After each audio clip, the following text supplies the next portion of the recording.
지난주에 우리가 그 예수님께서 가늠하다가 붙잡힌 여인을 풀어주는 장면이 있었죠. 그런데 그것은 모세의 율법에 의하면 옳지 않은 행동이었죠. 우리가 아침에 요즘 그 신명기를 묵상하고 있는데 마침 최근에 보니까 그런 가늠하다 붙잡힌 사람, 이런 사람들을 돌로 쳐 죽여야 된다, 이런 그 신명기 말씀을 최근에 저희가 봤죠. 그래서 신명기 22장 24절을 이렇게 보면은 바로 그렇게 간음하고 죄를 지은 사람들은 어떻게 하라고 했습니까? 돌로 쳐서 죽여라, 이렇게 말하고 있죠. 바로 이 말씀 때문에 그 바리새인과 서기관과 그 무리들은 그 여인을 그렇게 끌고 와서 그렇게 돌로 쳐서 죽이려고 했던 것이죠. 그러나 이것은 예수님께서 이 율법을 그러면 무시하신 것입니까?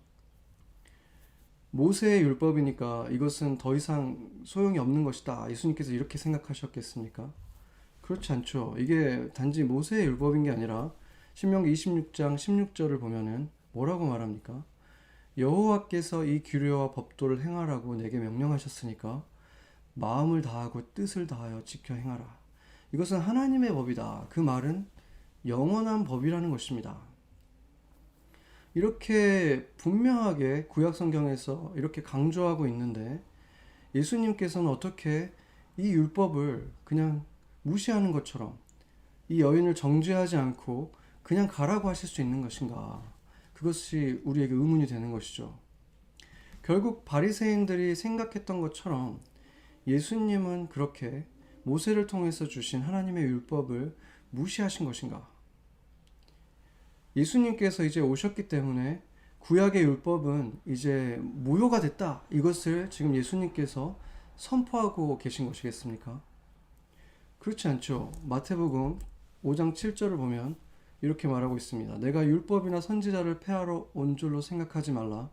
폐하러 온 것이 아니요 완전하게 하려 함이라, 이렇게 말씀하셨습니다. 이게 무슨 말이겠습니까? 율법과 선지자라는 것은 모세 오경을 넘어서서 구약 성경 전체를 말하는 것이죠.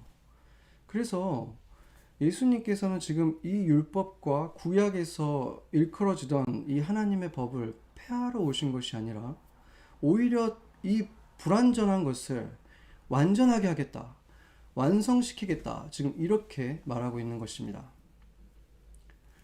이것에 대해서 이제 골로새서가 좀 더 분명하게 어떤 의미인지를 말해주고 있는데, 이 율법이라는 것은 장래일의 그림자다, 이렇게 말하면서 몸은 그리스도의 것이다. 그러니까 몸과 그리스도를, 그림자라는 것은, 그림자라는 것이 몸을 닮긴 했잖아요. 그렇죠? 몸의 그림자는 몸을 닮았지만 완벽하진 않죠. 시간에 따라서 계속 그 방향이 바뀌고 모양도 이렇게 휘어지게 됩니다. 율법은 바로 그런 그림자 같은 것이라는 말이죠. 실제를 반영하고 있고 담긴 했지만 완벽하게 담지는 못했다, 이렇게 말하고 있는 것입니다. 그렇기 때문에 골로새서에서 바울은 그 율법은 제가 하나를 빼먹었네요. 20장에서 뭐라고 말을 하냐면 이것은 세상의 초등학문이다, 이렇게 말하면서 어찌하여 세상에 있는 것처럼 너희들은 그런 식으로 율법을 지키고 있느냐, 율법에 그렇게 순종하느냐 라고 지금 말하고 있는 것입니다. 그러니까 문자 그대로 그것은 아직 성숙하지 않은 아주 낮은 단계의 초등학문의 이 율법을 지키는, 순종하는 이 모습을 이렇게 비교하고 있는 것이죠. 그것은 잘못이라기보다는 부족하다, 온전하지 않다, 유치한 것이다 라고 말하고 있는 거죠. 예를 들어서 한번 생각을 해보죠. 최근에 저희 코로나 바이러스 때문에 뉴욕 주에서는 이제 계속해서 마스크를 쓰자, 이 운동을 벌이고 있죠. 캠페인을 하면서 꼭 지금 뭐 N95라는 그런 특별한 마스크는 부족하지만 그래도 다른 사람들을 위해서라도 헝겊 조각이라도 써라. 그냥 얇은 종이로 된 마스크라도 쓰고 다녀라. 이렇게 지금 캠페인을 계속 벌이고 있는데, 그렇게 벌이고 있지만 또 보면 많은 사람들이 또 지키지 않고 있다고 제가 들었습니다. 저도 도시에 가본 적이 오래돼서 모르지만 그 도시에 있는 분들이 그러더라고요. 많은 젊은이들이 특히나 그걸 잘 지키고 있지 않다고 하는데, 너무 사람들이 말을 안 들어서, 예를 들어서 이제 그 주 정부에서 이것을 벌금을 부과하기 시작했다고 생각해 보세요. 한 200불이라는, 한 번 걸릴 때마다 200불을 내야 된다. 그럼 어떻게 되겠습니까? 그러면 갑자기 모든 사람들이 다 쓰겠죠. 마스크 안 썼다고 200불을 내려고 하는 사람이 어디 있겠습니까? 아무리 쓰기 싫어도. 그래서 결국에는 그 벌금을 부과하기 시작하면 모든 사람들이 다 쓰기 시작하는데, 그렇게 안 쓰다가 쓰기 시작한 사람들은 굳이 따져보자면 한 두 종류의 사람들이 있는 거겠죠. 어떤 사람들은 정부에서 이렇게까지 하는 거 보니까 이게 정말 심각한 거구나. 이렇게 하면 정말 그래도 많이 도움이 되는 건가 보다. 이렇게 이제 정부의 그 어떤 신중하고 그들이 이제 심각하게 생각하는 그 시리어스니스에 대해서 좀 더 어웨어가 생겨서, 이제 돈도 돈이지만 그런 부분도 있기 때문에 마스크를 쓰기 시작하는 사람들이 있을 거고, 또 다른 사람들은, 이런 사람들이 더 많을 수 있겠지만, 그냥 너무 쓰기 싫고 정부 정책에 전혀 동의하지 않지만 벌금이 무서워서 그냥 쓰기 싫어도 쓰는 사람들이 있겠죠. 그런 것이 바로 이 세 가지 차이를 만들어내는 것입니다. 특히나 이렇게 너무 쓰기 싫은데 걸려서 벌금 낼까봐 무서워서 이렇게 쓰던 사람들의 특징이 있죠. 그렇게 쓰고 다니는데 옆에 안 쓰고 다니는데 안 걸리는 사람이 있어요. 그러면 어떻게 합니까? 엄청나게 분노를 일으키면서 막 손가락질 하죠. 그런 사람들은. 바로 그것이 예수님이 오셨을 때 바리새인들의 모습이었다는 거예요. 자기들도 그렇게 억지스럽게 지키고 있다가 안 지키고 있는 사람을 보면 견딜 수가 없는 거죠. 바로 그랬기 때문에 예수님께서 그들을 위선자들이다, 그렇게 맹렬하게 비난을 하신 것이죠. 그런 사람들이 있고, 율법, 그 주 정부의 그 뜻을 생각해서 심각하구나. 그러면 내가 벌금도 벌금이지만 나도 그걸 이제라도 좀 해야 되겠다. 그래서 순종하는 그런 사람들이 있겠죠. 그런 율법 자체를 완전히 왜 해야 되는지 이해하지 못하지만 그 정부를 신뢰하면서 나름대로 열심히 지켜가는 사람들이 있는 거죠. 그게 율법을 신실하게 지킨 율법 순종의 시대의 사람들이라고 볼 수 있습니다. 그런데 또 한 가지 사람들이 있죠. 처음부터 정부에서 왜 마스크를 쓰라고 했는지를 귀 기울여서 듣는 거예요. 지금 코로나 때문에 이렇게 모든 사람들이 두렵고 공포 속에 있는데, 내가 뭔가 하나라도 좀 이 사태를 좀 진정시키는데 도움이 될 수 있는 게 뭐가 있을까? 이런 생각을 가지고 있다가 정부에서 마스크를 쓰십시오. 마스크를 쓰면 전파되는 게 좀 막아집니다. 이렇게 얘기를 할 때 정말 나도 할 수 있는 게 있구나 하면서 그렇게 자원해서 정부를 신뢰하면서 그 왜 해야 하는지 이해하면서 쓰는 사람들이 있겠죠. 바로 그 사람들은 하나님의 마음을 이해하는, 율법과 비교하자면 그런 사람들이 된다는 것이죠. 그래서 예수님께서는 이 율법을 무시하신 것이 아니라 더 완전하게 지키셨다는 것입니다. 그래서 로마서 13장 8절에서 10절이 이렇게 말하고 있죠. 같이 한번 읽어보겠습니다. 피차 사랑의 빛 외에는 아무에게든지 아무 빛도 지지 말라. 남을 사랑하는 자는 율법을 다 이루었느니라. 간음하지 말라, 살인하지 말라, 도둑질하지 말라, 탐내지 말라 한 것과 그 외에 다른 계명이 있을지라도 내 이웃을 내 자신과 같이 사랑하라 하신 그 말씀 가운데 다 들었느니라. 사랑은 이웃에게 악을 행하지 아니하나니 그러므로 사랑은 율법의 완성이니라. 아멘.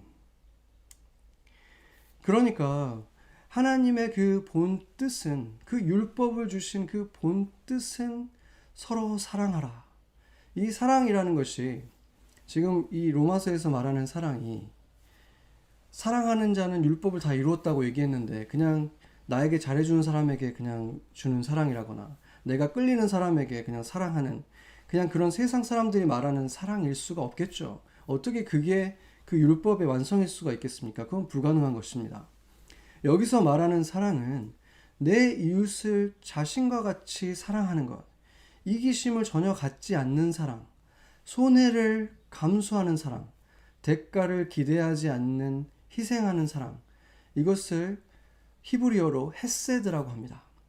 바로 이 헤세드를 하는 사람은 율법의 그 조항 리스트를 쫙 놓고 그걸 다 지키지 않아도 그러한 사랑을 할 수 있다면 그 사람은 율법을 더 완전하게 지킨 것이다. 이렇게 예수님이 말씀하신 것이고, 예수님은 그렇게 율법을 완벽하게 지키신 것이죠. 생명까지 내어주시면서 지키신 것입니다. 그런 사람들이, 그런 하나님의 사랑을 경험한 사람들에게 율법을 보면서 그게 너무나 무거운 짐이다, 어떻게 이런 거를 지키나, 이렇게 느껴지겠습니까? 이것은 너무 부족하다라고 생각이 드는 거죠. 이것만 지킨다고 될 게 아니다. 이렇게 살아가는 거는, 이런 것들이 죄인 것이고, 이렇게 이런 죄를 짓지 않고 사는 것은 너무나 당연한 것인데 그것 가지고는 모자란다, 이렇게 생각이 들 수밖에 없는 거죠. 왜 그렇습니까? 그 헤세드, 하나님은 사랑이시다 할 때 그 헤세드가 그들 안에 있기 때문에 그런 거예요. 그 생명이 그들 안에 있기 때문에 그 헤세드를 알고 그 헤세드를 원하는 그 사람들이 볼 때 율법이라는 것은 아주 미니멈한, 너무나 부족한, 그것만 지켜서는 도저히 부족하다라고 느껴질 수밖에 없는 것이죠. 짐으로 느껴지지 않는다는 것입니다. 생명이 우리 안에서 차오를수록, 그 헤세드의 생명이 차오를수록 내 인간적인 육적인 기준으로 좋은 것들은 오히려 불편해지기 시작하고, 하나님의 도덕적인 기준들은 점점 나에게 더 자연스럽게 여겨지는 것입니다.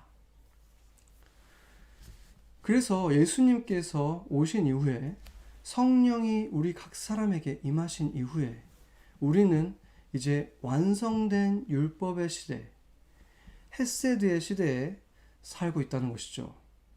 그 말은 곧 더 이상 그 미완의 율법을 아무리 철저하게 완벽하게 지킨다고 해도 그것은 결코 그를 의인으로 만들어줄 수가 없다는 말과 같은 것입니다.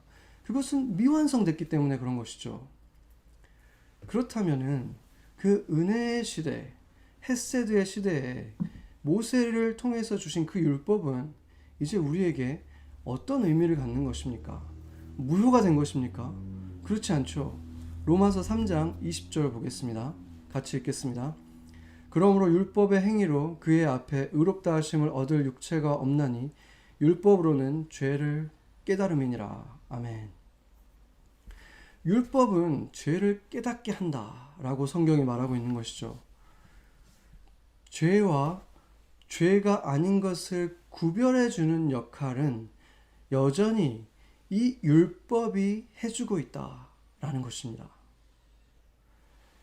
그렇기 때문에 예수님은 결코 이 여인에게 내 행동은 죄가 아니다, 더 이상 죄가 아니다 라고 말씀해 주신 게 아니었어요. 모세가 말하는 율법처럼 그것은 분명한 죄라고 예수님께서 인정하신 것이죠. 제가 신학교에 다닐 때 그 대부분의 교수님들이, 저희 학교가 굉장히 보수적인 그 교단의 학교이기 때문에 보수적인데, 교수님들은 조금씩 이렇게 스펙트럼이 있어요. 근데 그 유독 한 교수님이 저하고 굉장히 많은 그 디베이트를 하셨던 분이 있습니다. 심지어 제가 그 신학교 1학년밖에 안 됐는데 도저히 견딜 수가 없어가지고 그건 아닌 것 같습니다 하면서 이제 막 영어로 막 디베이트를 했던 그 교수님이 계신데, 그 교수님은 연세가 굉장히 많으시고 심지어 이렇게 은퇴를 이제, 지금은 아마 은퇴하셨을 것 같은데 은퇴를 앞두셨던 분인데다가 완전히 그 걸어다니는 도서관이라고 부를 만큼 굉장히 박학다식한 분이었어요. 그래서 어떤 신학적인 문제에 대해서 얘기하면 이런 누구의 이 책을 읽어보면 돼, 이게 그냥 머릿속에 다 있는 분이에요. 근데 그런 분과 제가 왜 디베이트를 굳이 했겠습니까? 그러니까 몇 가지 이슈들이 있었는데 그 중에 이제 제가 제일 좀 결국에 참다 견딜 수 없었던 한 가지가 뭐였냐면, 그분이 이제 우리에게 뭐 리ኳ어먼트는 아니지만 추천해줬던 책이 있었는데, 그 책이 이제 매튜 바인스라고 하는 한 청년이, 20대 청년이 쓴 God and Gay Christian이라는 그런 책이었어요. 제목만 봐도 뭐 대충 내용을 아시겠죠? 제가 그 책을 읽고 나서 물론 안타까운 마음도 있지만, 그것을 저보다 이제 어린 그 신학생들이 있잖아요. 저는 신학교를 늦게 간 편이기 때문에 그런 친구들에게 읽게 한다는 거가 너무 이제 화가 나서 이제 반발하는, 그 책에 반발하는 내용들이 이제 막 제가 수업 시간에 얘기를 하고 이제 그렇게 했는데, 그 책이 이제 특별히 굉장히 베스트셀러가 됐었어요. 몇 년 전에. 그런 이유가 있는데, 이와 비슷한 책들이 있었습니다. 그러니까 뭐 게이도 크리스찬으로 인정해 줘야 된다는 그런 책들이 있었는데, 이 책이 특별히 좀 이슈가 됐던 이유가 뭐냐면, 이 매튜 바인스라는 청년이 굉장히 젊은 20대의 하버드 출신의 아주 똑똑하고 굉장히 착실한 모범생이에요. 그리고 그 책을 쓸 당시에, 지금은 모르겠어요. 그런데 그때까지도 어떤 그런 자신에게 그런 동성애적인 성향은 있었지만 실제로 그런 삶을 살고 있지 않았고, 그때만 해도 여전히 그냥 크리스찬 가정에서 부모님과 함께 사는 그런 굉장히 착한 아들이었던 거죠. 근데 그가 그 신앙도 있었지만 그 안에서 갈등을 하다가 결국에 커밍아웃을 한 거죠. 그러면서 책을 쓴 거고, 그 자신이 겪었던 그 갈등들, 나는 이렇게 동성애 성향이 있는데 그러면 나는 예수님을 버리고 떠나야 되는가? 나는 예수님께 사랑을 받을 수 없는 존재인가? 이제 이런 그 갈등 속에서 책을 썼고, 이런 책들이 대부분 다 주장하는 가장 보편적인 아규먼은 뭐냐면, 그 예수님께서는 이런 가늠하다 그 붙잡힌 여인도 이렇게 품어주셨고, 세리 같은 사람도 친구가 되어주지 않으셨는가? 그렇기 때문에 동성애자들도 예수님께서는 분명히 품어줄 수 있다, 이렇게 이제 주장을 보통 하거든요. 근데 이 책에서는 한 가지를 더 굉장히 어떤 퍼스널하고 이모셔널한 얘기를 했는데, 뭘 얘기하냐면, 그 창세기를 보면 이 하나님께서 아담을 창조하신 다음에 이 사람이 혼자 있는 것이 좋지 않다, 이렇게 말씀하셨다는 거죠. 그러니까 하나님은 분명히 인간이 고립되어서 혼자 사는 것을 원치 않고 어떤 컴패니언을 갖고 그렇게 서로 사랑하면서 커밋먼을 갖고 살기를 원하시는데, 그렇다면 매튜 바인은 자기같이 동성애 성향을 가진 나 같은 사람은 그러면 내 성향을 바꿀 수도 없는데 그냥 혼자 살으라고 하시는 게 과연 하나님의 뜻이겠느냐, 이제 이런 아규먼을 가지고 나왔기 때문에 이게 이제 굉장히 큰 이슈가 됐던 책이었어요.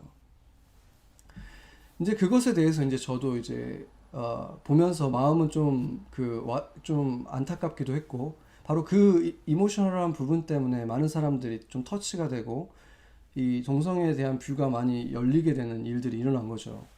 그 가운데 바로 이 교수님도 있었던 것인데, 제가 그렇게 이제 좀 교수님과 이렇게 그 디베이트 이제 하고 그랬다가 나중에 이 교수님이 저에게 그 말을 해줬을 때 제가 좀 안타까운 마음이 들더라고요. 이 교수님이 외동딸이 있는데 그 딸이 커밍아웃을 한 거예요.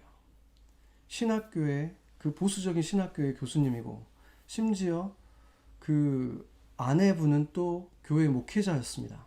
그리고 가족들도 다 크리스찬들인 완전히 기독교 집안이었는데, 거기에 그 외동딸인 딸 하나가 커밍아웃을 했을 때 이게 얼마나 큰 아픔과 충격이었겠습니까? 정말 말로 표현할 수 없는 거죠. 목회자고 신학교 교수님 자신들이 성경을 가르치고 있는데, 그 성경에서는 이 동성애에 대해서 죄라고 말할 뿐만 아니라 그 죄로 인해 받은 저주의 결과도라고까지 말하잖아요, 로마서에서는. 그러니까 그런 것 때문에 마음이 너무나 무겁고 고통스러웠던 가운데 이 책을 읽어보고 나니까 뭔가 다른 방식의 해석이 가능할 수도 있겠다. 이 숨통이 좀 트여진 거예요, 그분에게는. 그리고 반드시 내 딸이 그렇다고 교회를 떠날 필요 없다라고 말해주고 싶은 거죠. 그런 책을 주면서. 그래서 그런 이제 관점을 이분이 이제 갖게 됐다는 거를, 그거에 대해서는 이제 이해는 할 수 있었죠. 여러분 주변에도 아마 이런 보기에 가까이 지낼 때 그냥 따뜻하고 착한 사람들 가운데에서 동성애자들이 있을 겁니다. 저에게도 있었고, 또 심지어 그들 가운데에는 자기가 예수님을 사랑한다고 말하는 사람들도 있었습니다.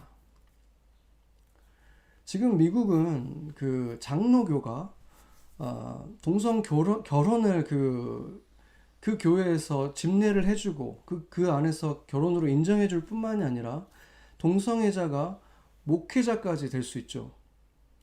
지금 그런 일이 일어난 지가 뭐 어제 오늘이 아니라 굉장히 이제 시간이 좀 지났어요. 지금 그런 일이 일어났고, 그리고 많은 주류 교단들이 같은 방향으로 계속 가고 있죠. 지금 저희 교단이나 또 남침내 교단 같이 좀 그 보수적인 교단들을 빼고는 대부분 지금 그 방향으로 계속 가고 있습니다. 결혼을 인정하는 경우는 이제 점점 굉장히 많이 늘어났고, 이제 목회자가 될 수 있느냐는 아직 좀 더 남아있지만 많은 교단들이 지금 그 방향으로 가고 있죠.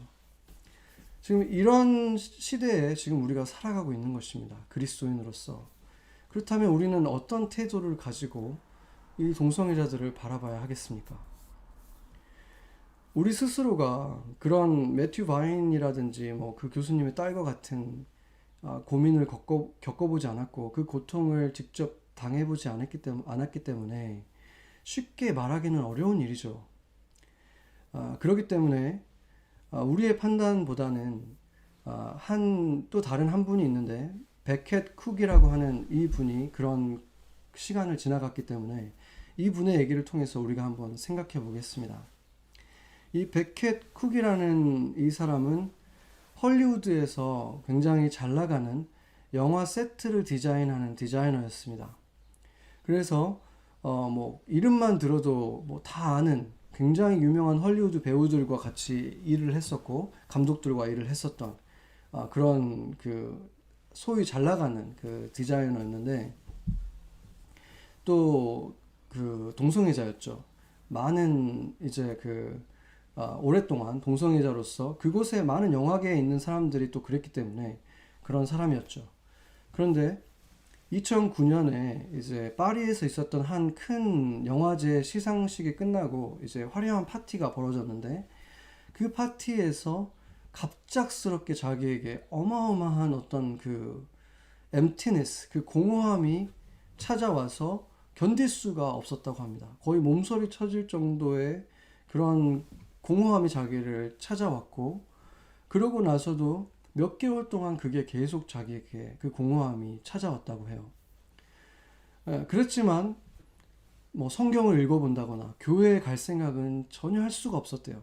그러고 싶은 마음도 있었지만 자기 상식선에도 분명히 교회에서는 나를 죄인이라고 생각하고 그런 어떤 저주받은 사람이라고 나를 볼 거기 때문에 성경을 읽어보기도 두렵고 교회 갈 생각도 엄두도 내지 못했던 거죠.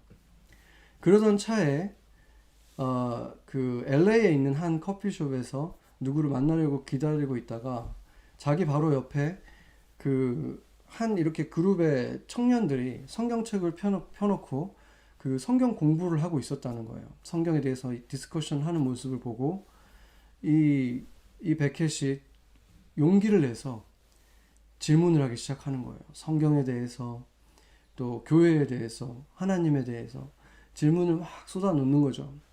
그러니까 이 친구들이 이제 이 청년들이 답을 하다가 지난주에 제가 말한 것 같은 전도의 방식으로 얘기를 하는 거죠. 그러면 와서 봐라. 우리 교회에 와서 한번 목사님하고 얘기해보는 게 어떻겠니? 예배에 한번 참여해보는 게 어떻겠습니까? 이렇게 해가지고 그가 그 주에 바로 그 예배에 참여하게 되고, 그 예배 속에서 이 사람이 복음을 듣고 완전히 무너져 내려서 예수님을 영접하기까지 합니다. 그리고 나서 그는 이제 그 교회 안에서 많은 사람들의 응원을 받고 그 목사님과 또 같이 성경 공부도 하고 이러면서 마음이 점점 열리고 또 갈급한 마음이 더 생겨서 결국 신학교까지 가고 이제 목회학 석사를 받고 지금은 이제 그 과정 속에서 이제 자신의 경험을 책으로도 내고 또 자신과 같은 그런 사람들에게 복음을 전하고 또 강의를 하는 그런 삶을 살고 있죠. 그는 이제 돌이켜 보면은 자기가 굉장히 어렸을 때 그 아는 어른에게 어떤 성추행을 당했는데 그것으로 인해서 자신도 잘 몰랐죠. 그렇지만 그것으로 인해서 이제 삐뚤어진 그 성 정체성이 생겼고 스트러글이 여전히 있다는 거죠. 그게 완전히 없어지진 않았지만 다시는 예전 삶으로 돌아가지 않을 것이고 돌아가고 싶은 마음도 전혀 없다. 그러니까 정체성 자체는 아직 변하지 않았지만 그거에 대한 그 욕망이 없다라고 얘기를 하더라고요. 왜냐하면 지금까지 많은 연인들이 있었지만 예수님께서 지금 나에게 주시는 그 평안과 그 만족감과 그 채워짐을 한 번도 경험하지 못했기 때문에 전혀 그것이 나에게 유혹이 되지 않는다. 이렇게 말을 했습니다. 그가 그렇게 갑작스러운 변화를 맞을 수 있었던 것은 교회 사람들의 그 따뜻한 시선과 응원이 있었지만 특히나 그를 가장 가까이에서 굉장히 오랫동안 봐왔던 신실한 기독교인이었던 그 시스터 인라가 있대요.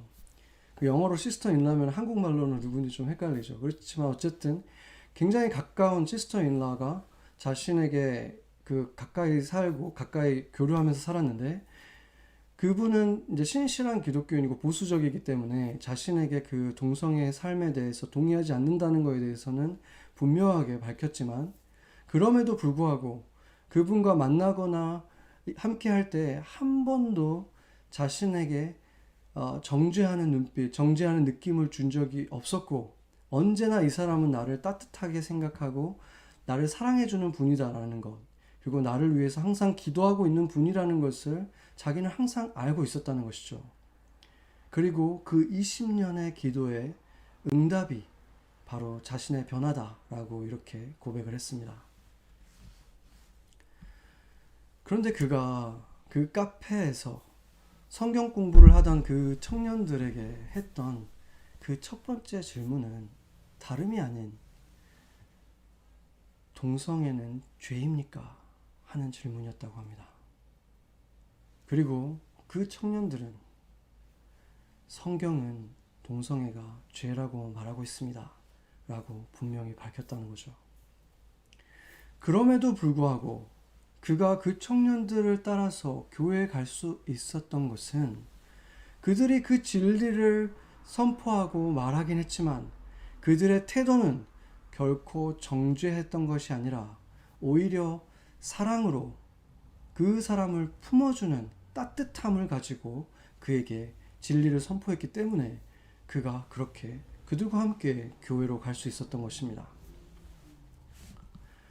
유난히 주변에 동성애자들이 많은 뉴욕에 우리가 살아가고 있죠. 그렇기 때문에 이 교회가 크리스찬들이 이거에 대해서 같은 지금 진리를 선포하되 정죄하지 않는 그런 태도를 갖는 것이 중요한 것입니다. 그들이 이 사회의 시민으로서 어떤 종교를 가졌든 그 사람에게 투표권을 빼앗을 수 없는 것처럼 미국이란 나라는 기독교 국가가 아니에요. 세큘러 국가이기 때문에 어떤 종교를 가져도 살아갈 수 있고 종교가 없어도 똑같은 권리를 누릴 수 있는 나라잖아요. 그렇기 때문에 우리 마음에 들지 않는다고 하더라도 감정적으로는 당연히 동의가 안 되지만 그들이 그 합법적인 방법으로 시청에 가서 부부로 메리지 서티피케이트를 받고 사회에서 부부로 인정받는다고 해서 우리가 그것을 막을 수 있는 방법은 없는 거예요. 그러나 그것은 그들이 교회에서 십자가가 걸려 있고 성경책이 펼쳐져 있는 그 교회에서 결혼 예배를 드릴 수 있는 것과는 차원이 다른 문제인 것입니다. 하나님께서 그 말씀이 인정하고 있지 않은 결혼을 그 교회에서 어떻게 마음대로 인정해 줄 수가 있는 것입니까? 아무리 교단에서 투표를 했다고 성경의 말씀을 뒤집을 수 있는 것입니까? 그리고 누구나 하나님의 교회에 올 수 있고 예배에 참여하는 것은 금지되어 있지 않죠. 오픈되어 있는 것입니다. 하나님의 말씀을 들어볼 기회를 주는 것은 너무나 좋은 것입니다. 그러나 하나님의 말씀에서 죄라고 말하고 있는 것을 죄가 아니다라고 말하는 사람이 그 말씀을 하나님으로부터 받아서 전달하는 자가 된다는 것은 있을 수가 없는 일이 아니겠습니까? 하나님의 말씀이 죄라고 하는 것을 부정하고 있는 그 사람이 어떻게 하나님의 말씀을 선포하는 자로 설 수가 있다는 말입니까? 그럼에도 불구하고 미국 주류의 교단들은 이미 그 모든 것들을 수락하고 그 일들이 지금 벌어지고 있는데 그 일들의 실제 이유는 다름이 아니라 주류 교단들의 지금 성도들의 숫자가 급격히 감소하고 있기 때문인 것이고 그로 인해서 건물을 유지할 비용의 부담이 점점 커지고 있기 때문이라는 것입니다. 그러면 건물을 포기해야지 왜 성경을 포기합니까? 교회가 왜 교회이기를 포기하는 것입니까? 세상이 아무리 변하고 벌금의 액수가 달라질 수 있고 심지어 세상의 법으로는 이것은 더 이상 죄가 아니라고 그렇게 말을 해도 하나님의 영원한 기준에 죄는 영원히 죄인 것입니다.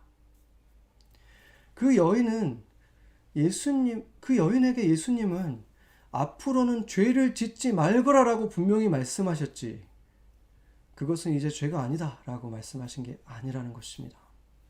이것은 내가 거저 주는 것이지만 그것은 여전히 죄이기 때문에 나는 그 대가를 치르기 위해 발가벗긴 채 고통과 배신과 치욕을 당했고 결국 생명까지 내어주었다. 그러니 너는 그 십자가를 통해서 회개하고 더 이상 죄에 빠져 살지 말거라 라고 말씀하신 것입니다. 우리가 죄가 있음에도 불구하고 용서받고 구원받을 수 있는 것은 그것은 그 죄들이 더 이상 죄가 아니기 때문이 아니라 예수님이 그 죄의 대가를 대신 다 치러주셨기 때문인 것입니다. 베케 쿡은 인터뷰에서 동성애자들은 겉으로 드러내지는 않아도 항상 깊은 곳에 수치심이 있고 LGBT 운동가들이 무지개의 깃발을 흔들며 행진하는 그 퍼레이드를 프라이드라고 하는 것도 그 수치심을 억누르기 위해서 스스로에게 또 세상에게 수차례 그렇게 외쳐서 세뇌시켜 보려고 하는 그런 노력이라고 했습니다. 프라이드라는 말의 의미가 무엇입니까? 나는 내가 자랑스럽다. 잘못된 것이 없다. 문제가 없다. 죄가 없다. 이렇게 강조하는 것입니다. 그렇게 그들이 목청을 높이는 이유는 사실은 그 깊은 곳에서 반대로 나는 부끄럽다. 뭔가 잘못되었다. 문제가 있다. 죄가 있다. 라는 그 메아리치는 그 소리를 억지로 가리려고 애를 쓰는 것입니다. 예수님이 온 인류의 죄를 위해서 죽으셨지만 결국 모든 사람이 구원을 받지 못하는 이유가 무엇이겠습니까? 용서할 수 없는 자들, 용서받을 수 없는 자들이 있는데 그 사람들은 그 죄가 무엇인가 때문이 아니라 자신의 죄가 아니라고 주장하는 사람들, 나는 죄가 없고 나는 의롭다라고 주장하는 사람들이기 때문에 그런 자들은 용서를 받을 길이 없는 것입니다. 가늠하다 잡혀온 여인은 자신이 곧 돌에 맞아 죽을 것을 확신하고 있었습니다. 그런데 예수님은 그 끌고 온 사람들을 다 쫓아내시고 나서는 이제 죄를 그만 짓거라 하면서 그냥 보내주셨습니다. 그리고 그녀는 그 감격과 그 놀라움 속에서 아무런 대답을 하지 못합니다. 성 밖에서 돌을 맞아 죽었어야 할 자신을 구해주신 예수님의 그 은혜를 잊고 목이 메어 한마디 못하고 떠나간 이 여인은 예수님께 자신의 전부와 같은 향유를 남김없이 부어드리면서도 감히 한마디 말을 하지 못합니다. 그를 비난하던 그 두 부류의 사람들이 그렇게 냉정하고 매서운 비난을 쏟아내도 말없이 이제 더 이상은 남자들의 품도 그것으로 벌었던 돈도 어떤 것에도 지배당하지 않겠습니다. 더 이상 죄의 노예로 살지 않을 것에 대한 다짐을 보인 것입니다. 그런 그녀에게 예수님은 너는 이제 용서받았으니 당당해도 좋다. 당당하거라. 이렇게 3번이나 선포를 해주십니다. 내 많은 죄가 사하여졌느니라. 내 죄가 사함을 받았느니라. 내 믿음이 너를 구원하였으니 평안히 가라. 이제는 너를 정죄하는 그 눈에 비난하는 소리들에 주눅들지 말거라. 너는 이제 용서받고 구원받은 순결한 하나님의 딸이다. 이렇게 말씀해 주신 것입니다. 마가복음 14장 9절에는 또 이렇게까지 말씀하고 있습니다. 같이 읽어보겠습니다. 내가 진실로 너희에게 이르노니 온 천하에 어디서든지 복음이 전파되는 곳에는 이 여자가 행한 일도 말하여 그를 기억하리라 하시니라. 아멘. 그러니 이제는 너 자신에 대해서 부끄러워하지 말고 프라이드를 갖고 당당해도 좋다. 내게 일어난 일은 이제 부끄러운 일이 아니라 복음이 진실이라는 것을 증거하게 되는 내 삶 자체가, 너 자체가 복음의 증인이 될 것이다. 그러니 당당하거라. 이렇게 말씀하시는 것입니다. 그것은 부끄러운 과거가 있었지만 겸손히 주님의 은혜를 받아서 새롭게 되어진 모든 자들에게, 우리들에게 주어지는 당당함인 것입니다. 수치심과 부끄러움을 감추기 위해서 아무리 더 크게 소리를 지르고 깃발을 나부끼면서 퍼레이드를 한다고 해서 주어지는 것이 결코 아닌 것입니다.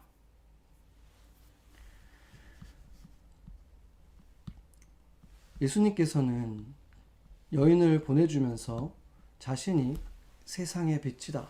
나는 내 판단은 옳다. 혼자서 말하는 것이 아니다. 이렇게 말씀을 하셨죠. 그러자 이 유대인들이 너 혼자 주장하는 것은 증거가 될 수 없으니 증인을 데려와라. 그러니까 나는 혼자가 아니라 아버지께서 함께 나와 증언하신다. 이렇게 굉장히 헷갈리는 말씀을 하시죠. 이 19절의 말씀을 보면 오늘 본문의 19절의 말씀을 보면은 아버지가 어디 있느냐 그들이 이제 물었을 때 나를 알면 아버지를 안 것이다. 이렇게 또 말씀을 하시죠. 그러니까 예수님께서는 나는 한 사람이 아니라 두 사람인데 두 사람이 다 내 안에 있다. 이렇게 말씀하시는 거고 한 인격체가 아니라 두 인격체이지만 완전히 동의하면서 내 안에 하나 되어 있다. 이렇게 지금 말씀하시는 거죠.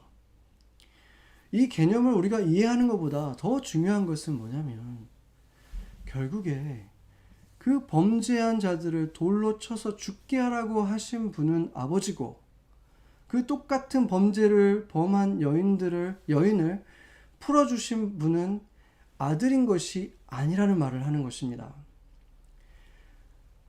하나님 아버지는 항상 화가 나 있는 무서운 분이고 예수님은 선한 눈빛을 가지신 친구 같은 분이 아니라는 것입니다. 그 둘은 하나라는 말입니다. 우리는 용서하시는 아들만, 온유하신 예수님만 생각하고 싶어 하죠. 그러나 그분은 동시에 죄를 맹렬히 미워하시는 하나님이시라는 것입니다. 지금 그렇게 우리에게 죄에 대해서 맹렬히 분노로 대하지 않는 것은 그것이 더 이상 죄가 아니기 때문이 아니라 그 죄보다 더 큰 사랑으로 우리를 새롭게 다음 단계로 이끄시기 때문인 것입니다. 이제는 의미도 모르고 순종하던 그 율법 순종의 시대가 아니라 벌을 피하기 위해서 억지로 따르는 율법주의의 시대가 아니라 우리가 예수처럼 하나님의 아버지의 마음을 품고 살아가기를 원하신다는 것입니다. 요한복음 15장 15절 같이 한번 읽어보겠습니다. 이제부터는 너희를 종이라 하지 아니하리니 종은 주인이 하는 것을 알지 못함이라. 너희를 친구라 하였노니 내가 내 아버지께 들은 것을 다 너희에게 알게 하였음이니라. 아멘.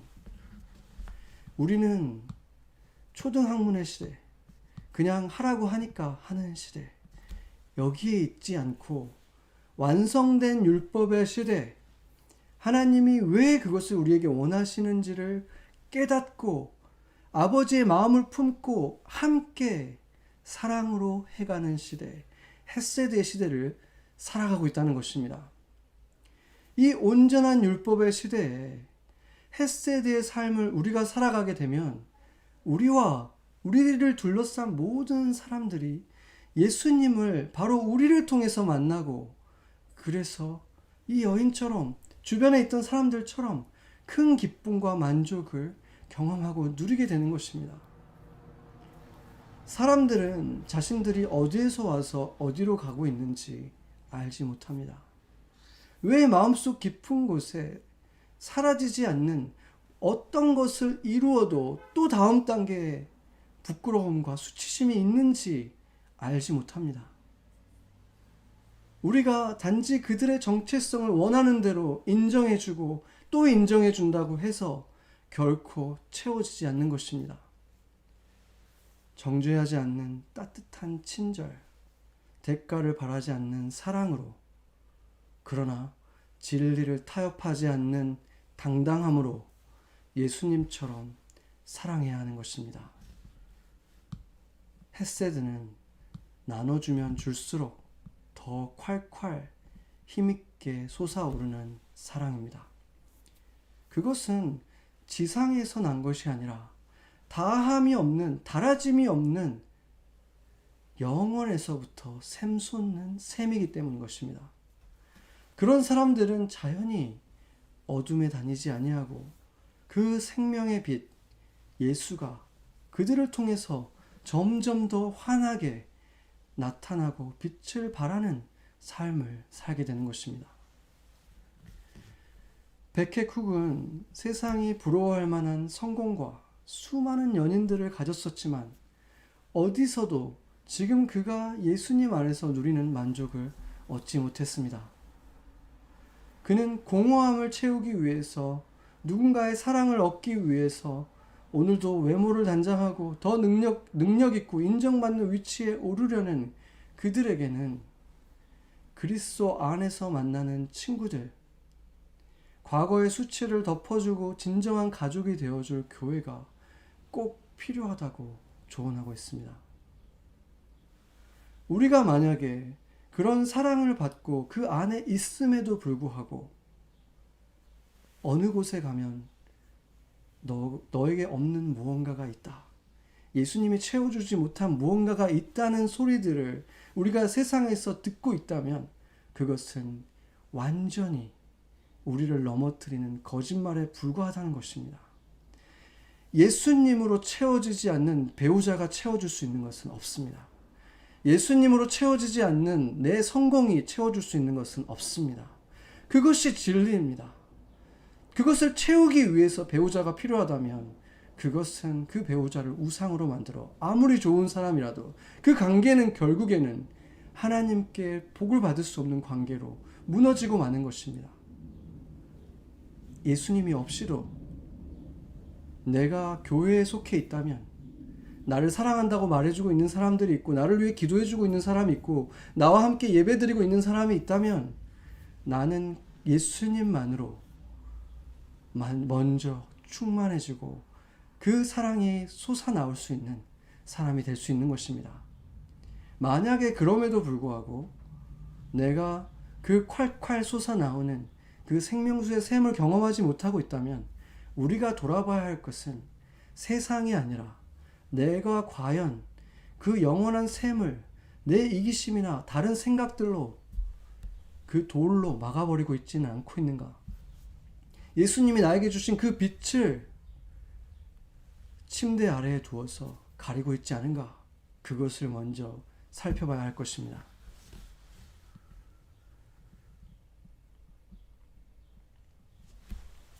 남을 채우는 사랑을 줄 때 채워지는 사랑, 그것이 바로 헤세드인 것입니다.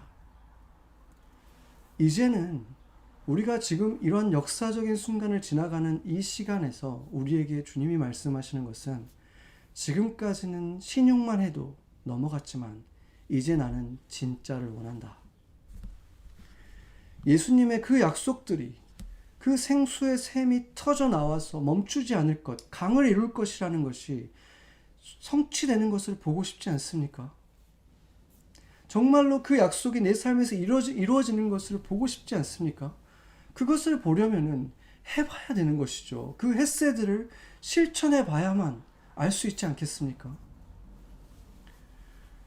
연인도 성공도 나의 외모가 좋아지는 어떤 것도 그것으로 나를 채울 수 있다고 생각한다면, 그것을 목표로 삼고 살아간다면 채우면 채울수록 갈증은 더 심해지고 조바심은 더 심해지고 불안은 더 커지고 그 공허함은 감당하기 어려울 수준까지 커져버리고 마는 것입니다. 그러기 때문에 그 공허함이 가난한 나라가 아니라 선진국, 부유한 나라, 어느 곳보다도 많은 것을 가진 나라에서 어느 때보다도 많은 것을 가진 시대에 일어나고 있다는 것입니다. 온전한 율법인 그 사랑으로 약속을 성취되는 것을 매일 확인하면서 그 기쁨으로 살아갑시다. 예수님처럼 당당하게 예수님과 나는 둘이지만 동시에 하나다 라고 말할 수 있는 한 차원이 더 높은 완전한 그 율법의 시대에 마땅한 하나님의 자녀들로 예수 그리스도의 몸된 교회로 살아갑시다. 대가를 기대하지 않는 친절, 정죄하지 않는 진리 속에 살아가는 그 빛의 노래들은 세상을, 그 텅 빈 가슴들을 그들을 위해 수치와 모욕을 당해주신 예수님께로 이끌어 줄 것입니다. 같이 기도하시겠습니다.